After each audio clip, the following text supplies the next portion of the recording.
So what is going on, everybody? Doing just a little pump review today. Just gonna go over what I hit to look how I did in that video. So like, I'm low-key putting you guys on, wait, actually I'm putting you guys on exactly to what my one of my routine days is. So like, I won't always do what I did today, which is chest and biceps. I won't always do that. Sometimes I'll do chest, shoulder, try. Sometimes I'll do chest and back. I like to alternate and switch things around. It's just a training style that I prefer. But what did I do to get this chest and bicep pump? Let's go right into chest. I started off with a machine chest press, and I did those for like, I did it for not 3 sets of 12, but all sets were different weights. Well, no, I did a set with 135. Okay, boom, I did it for 10. I did a set with 2 plates for 12. And then on my third set, I went back down to 1 plate again.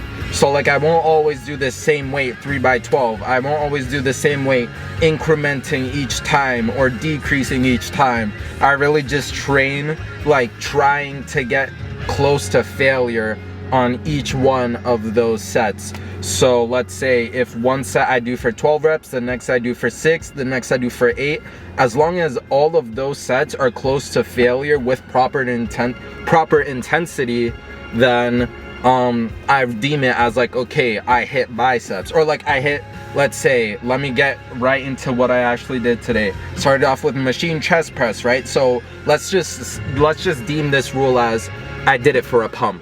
Okay, so I did machine chest press, boom, and I kind of hit this like center chest area here. And then after that, I went into, or no, sorry, I started with preacher curl. Okay, here's the right timeline. I started with preacher curl, right? And I got that pump here. I got that peak pump here, right? Because it's pressing down under the arm. So every time you're curling in, you're getting a little bit more curl than if there were to be nothing under your arm, which is why I always include preacher curl for the peak of the bicep. But I did preacher curl. After that, I switched and alternated a chest, and that's when I did the machine chest press. After that, I went into some cable chest flies, and machine pec fly is good as well. Either or works. I just went with the seated cable today because it was what was open, since it was a little busy in here. So I did some machine, some cable pec fly. And then after that, I went into some hammer curls with the cable. Oh, someone's pulling up behind me. Okay. Anyways, I went into some,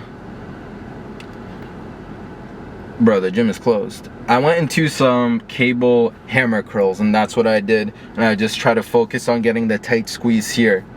After that, we went into some regular incline bench press, and it was the barbell bench press. So I did that just for like 3 sets of just 1 plate. And of course, like, another reason why I don't state like, oh, I did this amount for this weight, right? Because we're all gonna be doing different weights. Like, it's not like you can only make gains if you're lifting a certain amount. Like, the weight that you're doing is relative to you. Like, your struggle is relative to you. So, you know, you can do 3 by 12 or go to failure or do whatever with the amount that you're comfortable with, as long as you keep in mind that there should be some intensity within the actual exercise. But I hit all of that. I did some tricep, what's it called, tricep crush? No, skull crushers. Yeah, I did some of that, but it was like it was a mid-ass set. Like, it was more just for the pump. But I did a lot of bicep curling today, just a lot of curls. I did some side raises as well. But the main things that you want to take away is for chest, boom, we did 1 pressing movement.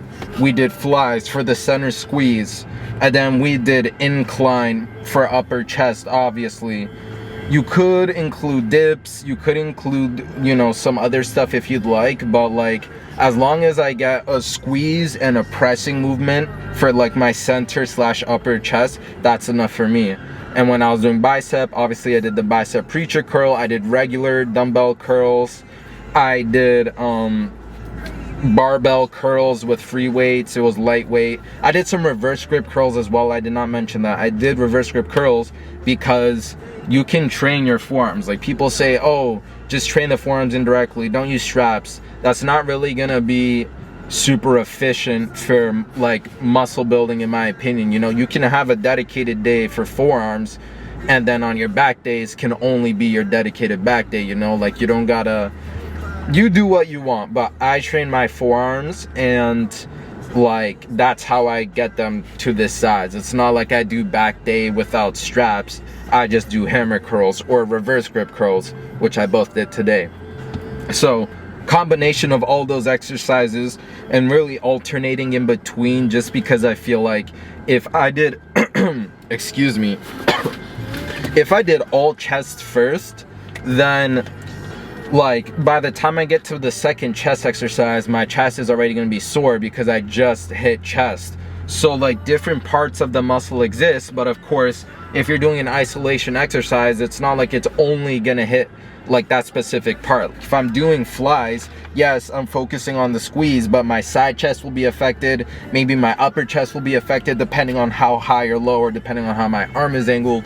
So there's a lot that goes into that stuff, which is why I alternate in between exercises, because even in most exercises, if you're using your whole body, you're flexing your core, you're making sure you're not swinging. With strict form, it is almost always a full body exercise, right? Let's just say it like that. You're doing the machine press, right? And you're making sure like everything is tense, everything is tight. Let's say you're doing a shoulder press, right?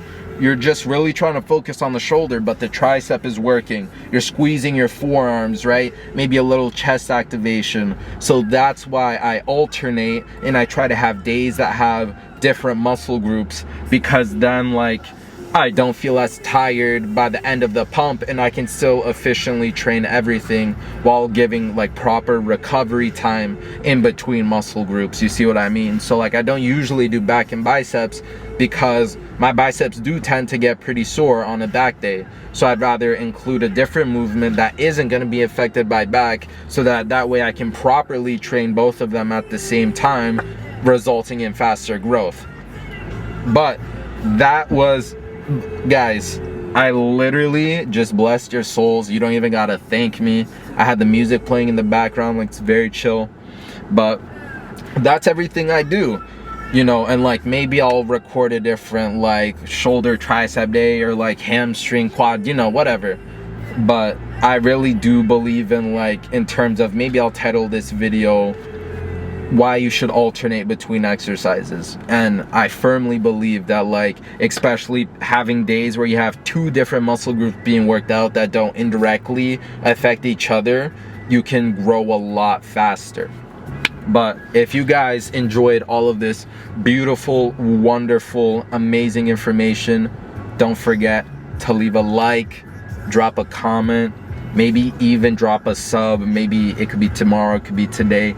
But I'm trying to make your YouTube experience very crisp, very delight, you know, some enjoyable content to watch. You did not just hear K-pop playing. But I'll see you guys later.